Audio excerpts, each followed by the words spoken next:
Why are so many young people unhappy? To cite just one example, Reuters reported in 2019 that suicidal thinking, severe depression, and rates of self-injury among U.S. college students more than doubled over less than a decade. And unhappiness is hardly confined to Americans. As the social commentator Kay Heimowitz recently wrote, Germans are lonely, the bon vivant French are lonely, and even the Scandinavians are lonely. The British Prime Minister recently appointed a Minister of Loneliness. People have more money, better health, better housing, more education, and live longer than at any time in history. But people, especially the young, are unhappier than at any time since data began to be collected. Why? There are any number of reasons: increased drug and opioid addiction, less human interaction because of constant cell phone use, and young people's fears for their future are the most widely offered explanations. But the biggest reason is the loss of values and meaning. Let's begin with values, and I'll focus on America. The United States was founded on two sets of values, Judeo-Christian and American.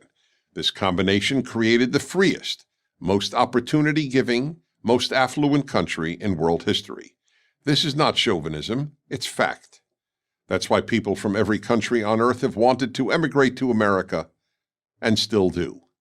Chief among the American values was keeping government as small as possible. This enabled non-governmental institutions, Kiwanis, Rotary and Lions clubs, book clubs, the Boy Scouts and Girl Scouts, bowling leagues, music societies, and of course churches, to provide Americans with friends and to provide the neediest Americans with help. But as government has gotten ever larger, many of these non-governmental groups have dwindled in number or simply disappeared. Another set of values is referred to as middle class or bourgeois values.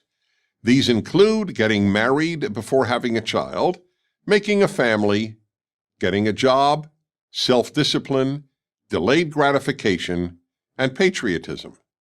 All of these have been under attack by America's elites with the following results. The majority of births to millennials are to unmarried women. Yet according to a 2018 Cigna study, single parents are generally the loneliest of Americans.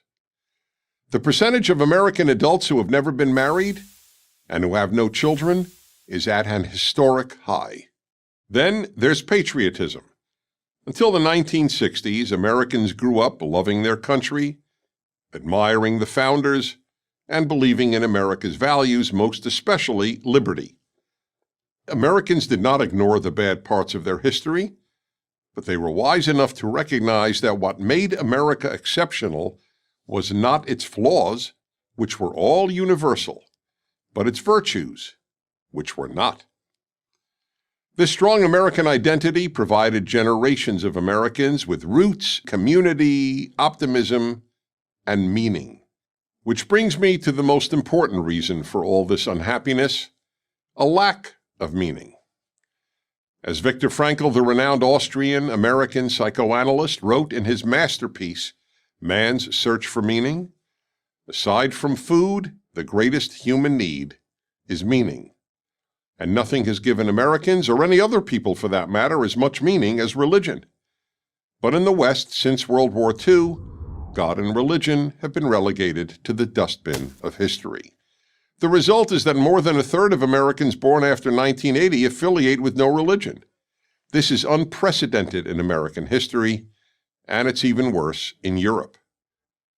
Maybe, just maybe, the decline of Protestantism, Catholicism, and Judaism, those great providers of meaning, is the single biggest factor in the increasing sadness and loneliness among so many young people in America and around the world. A 2016 study published in the Journal of the American Medical Association, JAMA Psychiatry, found that American women who attended a religious service at least once a week were 5 times less likely to commit suicide. And common sense suggests this applies to men as well. Young people have been told God is nonsense, their country is essentially evil, their past is deplorable, their future is bleak, and marriage and children are not important. Why are so many young people depressed, unhappy, and angry? It's not capitalism or income inequality or patriarchy or even global warming. It's having no religion, no God, and no country to believe in. And what does that leave them with? No meaning. But there is always Instagram.